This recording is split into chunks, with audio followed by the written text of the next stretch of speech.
एका मोठ्या जंगलात एक सिंह आणि एक वाघ राहत होते. दोघेही फार शक्तिशाली होते. सिंह जंगलाचा राजा होता आणि सगळे प्राणी त्याचा आदर करत. तर वाघ देखील तितकाच बलवान होता, पण तो थोडा हट्टी आणि रागीट स्वभावाचा होता. सिंह मात्र शांत, समजूतदार आणि शहाणा होता. एके दिवशी जंगलात पाण्याची खूप टंचाई पडली. नदी सुकली होती आणि तलावातही फार थोडं पाणी उरलं होतं. सर्व प्राण्यांना तहान लागली होती. जो कोणी पाणी प्यायला जात असे त्याला रांगेत उभं राहावं लागत होतं. त्या तलावावर सिंह आणि वाघ दोघेही आले. दोघांनाही तहान लागली होती आणि दोघांनाही आधी पाणी प्यायचं होतं. वाघ म्हणाला, "मी आधी आलो, मी आधी पाणी पिणार." सिंह शांतपणे म्हणाला, "वाघा, मीही आधी आलोय, पण आपण भांडलो तर इतर प्राणी घाबरतील. आपण काहीतरी मार्ग काढूया." पण वाघ रागात म्हणाला, "मला काही मार्ग नको, मीच आधी पाणी पिणार." आणि तो गरजला. सगळे प्राणी घाबरून लपले. पण सिंह रागावला नाही.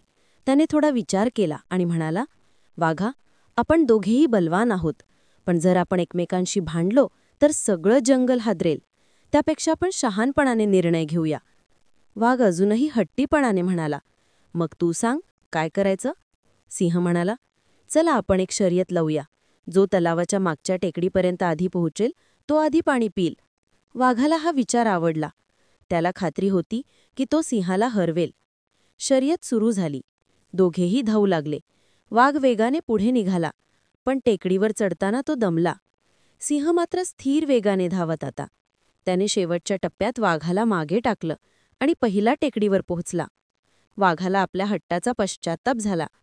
तो खाली आला आणि सिंहाजवळ नम्रतेने म्हणाला, "सिंहा, तू खरा राजा आहेस. तू भांडण न करता शहाणपणाने उपाय शोधलास. मी चुकीचं वागलो." सिंहाने हसत त्याला सांगितलं, "वाघा, रागाने काही मिळत नाही. शहाणपणाने वागलो तर सगळ्यांचा फायदा होतो." दोघे मिळून तलावावर गेले आणि पाणी प्यायले. सिंहाने वाघाला आधी पाणी प्यायला दिलं. तेव्हापासून दोघे मित्र झाले. त्यांनी जंगलातील प्राण्यांना शिकवलं की भांडण न करता समस्या सोडवल्या तर सगळ्यांचं भलं होतं. कथेची शिकवण: रागाने नव्हे तर शांतपणे विचार करून निर्णय घेतला तर प्रत्येक अडचण सोपी होते. मैत्री आणि समजूतदारपणा हे शक्तीपेक्षा मोठं असतं.